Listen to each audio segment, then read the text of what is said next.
Hi, I'm Kristin from Seven Sisters Salon. And I'm Riley from All Riled Up Salon. And this is Kristin Riley's hair Hotcast. And so today we are actually going to be talking about why we do what we do. Mm-hmm. So I have been wanting to do doing hair since I was a child. I love doing hair.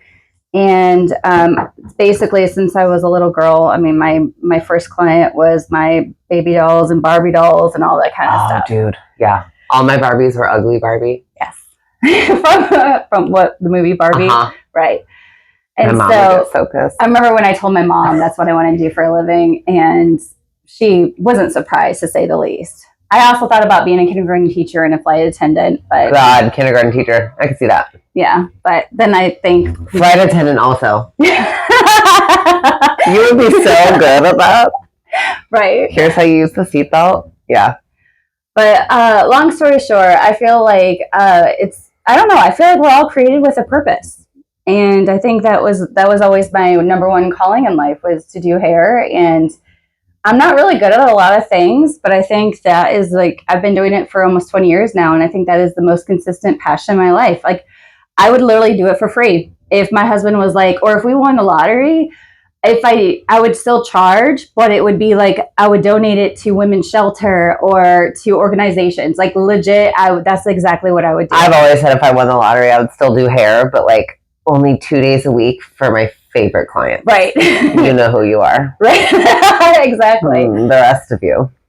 But I will tell you, everything in my life changed when I lost my sister. It will be 10 years this November. To suicide. So, I should have said trigger warning in the very beginning. But that's okay. You can put it in the caption. Yes, and so I will say I owned Seven Sisters Salon after that. But after she had passed, and I was in her room. Well, actually, okay, sorry, rewind. Before she passed, I had purchased this artwork for her, and sorry, it's huge, so it's going to take up the space. Real quick. Take up the whole screen with that beautiful shit. Beautiful art, not beautiful shit. Like, you know what I mean? So wait, lift it. There you go. So if you can see, they can see. It's actually a multimedia. Yeah. It's I believe it's what is it? I think it is some paint. It's gosh, I think it's was it charcoal? Charcoal, thank you. I was going to say, it looks like charcoal. Charcoal and something pencil, else. Yeah. Watercolor, or like any water pencil. Yeah, so it's all black and white. Yeah. And so anyways, I had purchased that from her, sadly, the last time I had seen her alive. So officially I can say today it was 10 years ago. And so fast forward to after she had passed away, I was actually in her room, and I did her hair for her funeral. Sure. And I was in her room, and I was looking through some of her sketch pads, and she did this art actually for school. It was a school project. And I was going through her sketch pad, and she had multiple sketches of this. And it was one of those things where something clicked in my brain, something for school that was like a project. She had perfected it before she did the final piece. Nice. And this was her schoolwork. Like, that's it. This wasn't, to me, I'm like, that says so much about her integrity of art. Mm-hmm. And this was a 17-year-old. Actually, at the time, I think she could have even been 16. Mm-hmm. And so she was my inspiration of, after her funeral, I remember thinking, like, I don't want to live my life where I didn't at least try. And I remember thinking to myself, if the worst I do is fail in life, at least I tried. And so I felt like God gave me the vision of Seven Sisters Salon. And so I am one of 7 sisters. Katrina was the youngest. And so Seven Sisters Salon was born from a huge tragedy and loss, but obviously the room I have is such a safe place that I have. I feel like it's a place of mental health. Like, I have clients that I can share so much with, and they share so much with me that when they sit in here and they can unload, and just share so much with me, whether it's over a cup of coffee or if they bring a bottle of wine or I have a bottle of wine. I massage their scalps and they just chill and they relax, and they share. And I think it's just an amazing thing that I have that opportunity to, yes, when they come in, their hair is looking gorgeous and healthy, but it's to me, it's so much more than just hair. And that's what I love to do. And so I think it's like, I don't think we do just hair. I think we do so much more. Mm-hmm. I would agree with that. I mean, it's like my client that passed that ordered the Michelle Taylor, R.I.P. Love her, Jordan, if you see this. She was my client for like 10 years. And after she passed away, her daughter was like, we got something in the mail. It was obviously for you. And it's like something about being a beloved hairstylist. Aww. And like, dude, rocked me to my core. But it was a good reminder of like why I do what I do. But I didn't honestly get into it for that reason. I got into it because y'all know, y'all saw me, some of you in 6th grade, and you're like, wow, she really had a glow up. Thanks. Because it was rough, girl. I had the home improvement boys haircut. It was half highlights, like, God. And my parents were paying for gymnastics and horseback riding, so we weren't poor, but they were paying for our hobbies. Right. So my mom was like, if you want to get your nails or your hair done, you have to do it or, like, earn money and figure it out. So I did my own highlights. I did my own color. I remember I just told this story the other day. Oh, my God. I can't say his name because if he ever sees this, I'll just die because he is bald and hairy now, and I've done bullet dodged, okay? But I had this crush on this guy in high school. He peaked in high school. We know those guys, Right. He was so cute, and I will never forget. I had done highlights on myself, and then I decided I didn't want to be blonde anymore. I wanted to go back dark. I've always been blonde, dark. Right, of course. Red, randomly. We all know those. I'm one of those. Yeah. So, I put what was supposed to be like, I don't know, like 5N or something on my hair. Right. Girl, it was black. Yeah. Okay, like your sweater. Right. It was so awful. I was thinking, was it green? It was like a greenish black. Yeah, it was mud. It was so bad. And I went to school. I didn't know how to fix it, right? And so my mom wasn't going to pay for color correction. I went to school and I was walking and he walked past me. He walked past me and he goes, nice hair color.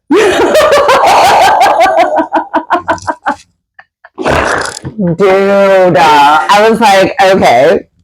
So then I wanted to take cosmetology from the school because I was like, all right, if I take that, I'll like kind of figure out what I'm doing. You know what I mean? Right.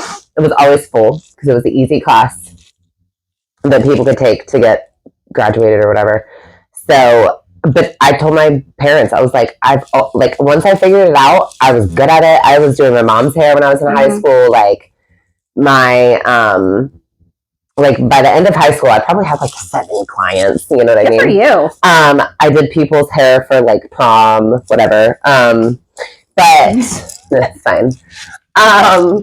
But this is her fidget toy. Oh yeah, dude, I can't stop moving, so it's gonna. All of our biggest fans know. Oh, they see me doing it. Yeah, these are acupuncture rings. If you have a sensory kid or you are a sensory kid grown up, you can order them acupuncture rings on Amazon. They come in all different colors, and I stretch it out so it fits over my finger and I can fidget with it. Circling back. Sorry. So no, it's okay. ADHD. Told my dad I wanted to go to hair school. He wanted me to go to real college and was honestly like not a fan. My mom was like, do whatever makes you happy. And my papa, who was a coal miner for like 30 years and then a barber, I had a barber shop I grew up in, like whatever. So I went to hair school. And now I'm really good at it. And now you're fantastic. Now I know why I like it. And it's because I get to make people feel better about themselves. Like I have clients come in all the time that are just like, life is beating them with like a boom, their kids are assholes, like their husband is a dick, and they just sit in my chair and they're just like, ugh. And then they leave and they feel like by the time they leave, they look like a Victoria's Secret model and they feel better about life. Right. You know what I mean? Like that's why they call us hair pists, by the way. I always say, like, I'm like, that's my job. Like people will unload And then they'll say, sorry, and I'm like, that's what I'm here for. Mm-hmm. Like, let it out. This is the space where you can do it. I can kick my door closed and have at it. Yep. You know, like, I don't know. That's a pretty powerful thing, to give people the one space where they can just say whatever they want and then go home and cook their dick husband and their asshole kids dinner. Yeah.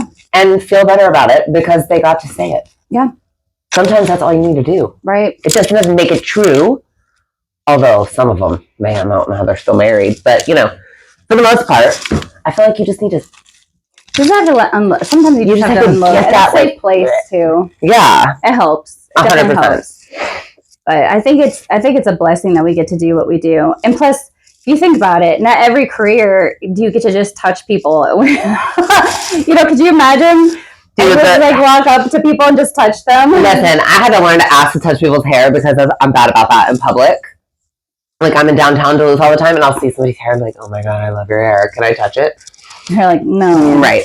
But have you seen those consultation videos where they're like coming in? Did we talk about this? Where they're coming in for a hair consultation, and the hair stylist looks at them and says, can I touch you? Do I have your permission to touch you? Is that weird? I feel like that's weird. Like, they're coming in for a hair. How are they not? I think so. If it's a brand new client and they seem standoffish, because it's like there's some clients like they stand like facing you, like they're not ready to even sit in your chair. There's clients that sit in your chair and they literally go ahead and take off their thing and they're like sitting there like, are you gonna touch me yet? Like, I guess I don't know. Their demeanors. I think sometimes there's clients that have the demeanor, like they are ready for you to do your thing, and then there's others that it's almost like their physical presence, like they are, like I have to, like I'll say, it's like you can go ahead and take a seat, like. Is it? I tell them I'm like pop a squat in the throne. Yeah, it's like I feel like I have to, and then I almost feel like maybe it's almost like a discernment. Like I feel like I have to say, is it okay if I touch you, or is it okay if I go ahead and take out your hair out of the ponytail or out of the clip? I'll ask that. Right. But if their hair's already down, I don't know. Right. I feel like I've never I don't know. I saw it the other day and I was having this conversation with, I forget who now, but I was like, I don't understand that. Yeah. But in that context, I do, I guess, because I have asked that. Like, can I take your hair down, or can I see? Yeah. You know, whatever. Let's see what we have here. I think that there's times when I think like that. I guess it's the way that it was phrased was weird. Maybe it was the way that it was phrased. Because that would be a good question to ask people is, if you are new to a hairstylist, do you feel like we need to ask permission? Yeah. Do I need to ask to touch you, or are you assuming that I'm gonna because I'm gonna be doing your hair? Yeah, and then I feel like it's the latter of the other one things, but it's 2025, and also let me also ask you this question: is do you want me to ask you questions in the next time I see you? Do you want me to ask you follow-up questions like, "How's your marriage? Are you ready to divorce him?" No, just kidding. Dude, listen, I make notes. If somebody tells me some juicy shit, I do. I make notes so that the next time I can. I do. A lot of times I'll say, "How's everything going?" Like in that sense, because I genuinely care. Yeah. But then it's at the same time, it's like things are getting better. It's like that's great. Like it's, you know, that it's whatever. But and I guess to me, it's like I always have hope that things get better. I don't want to hear that things are worse or whatever. It's for me, it's like I can tell as soon as it's so weird. Like I would never claim to be an empath. I think those people are amazing, but I have empathetic qualities. So I feel like it's like the air of when they walk in the room. You know. Like if it feels heavy, I'm like, oh, how you doing? And then they go like this. Well, I'm here, so. Well, yeah, I know. Or I have like Mr. Bill who answers me, same shit, different day. Or SSDD, as he says it, with his handlebar mustache. I love it. I love Mr. Bill. Well, is there anything else that you wanted to bring up today? Nope. I think we balanced out all of our points there. Okay. Well, I think you're forgetting one thing. I am bringing this up in this one. I forgot. So for till June 1st, I am collecting 500 doll hairs. There we go. For the Pride Run, I am running with my friend Joey. If you want to run it with us, hilarious enough, our name is Mudder Butters. You're so cute. Listen, it started out because we were doing mud races together, okay? It just happened to work also for the Pride Run. I'm going to get us t-shirts. Anyway, every dollar that you donate, you get one entry into a raffle. And then at the end of that raffle, you win $250 of services at my salon. If you want to run it with me, there's also that QR code here too. You can find this on my Instagram at hair.unicorn. It's also, I believe, on my Facebook, All Riled Up Salon. It's a 5K, so nothing too strenuous. So if you feel like running it with me in a rainbow tutu with like a free mom hugs shirt or whatever, let me know. Otherwise, support your local LGBTQ plus people, man. They need our help. And this is a good way to do it. It supports homeless, like, I'm gay and their parents hate them now. Those kids, it supports them. Recovering LGBTQIA plus drug, alcohol abuse center. And there's an HIV/AIDS research one. There's another one, but I am forgetting what it is. It's called like House of Light or Lighthouse or I don't know, something. But all the information, if you need to look it up, it's called the Pride Run 5K. It's in Atlanta, June 1st. There you go. Awesome. There you go. Natalie. All right. Appreciate cool. that. Absolutely. Well, thank you so much. And I appreciate one of my clients was the one that inspired. She's like, I want to hear you guys talk about you and everything. And so, by the way, my name is Kristin Oliva, and I am a mother of 3. I have. Are we doing that in this one? I thought we were doing that in another one. Oh, well, okay. Yeah. God, that's going to be like 400 hours long, and this thing is already like. Maybe I cannot see. It pisses me off every day that I wake up. I remember when I had good vision, and I just don't now. It just makes me mad. I know, we're just squinters now. That's all it is. But thank you so much for watching, guys. And please comment and share. Oh my God, yeah. So many of you come in and you're like, I love y'all's videos. But no one blah, blah, blah. No one ever comments. Like, comment, and share. We need to make a contest. We're doing a contest. We're gonna announce the contest in the next video. Yep. Stay tuned. All right. Bye, y'all.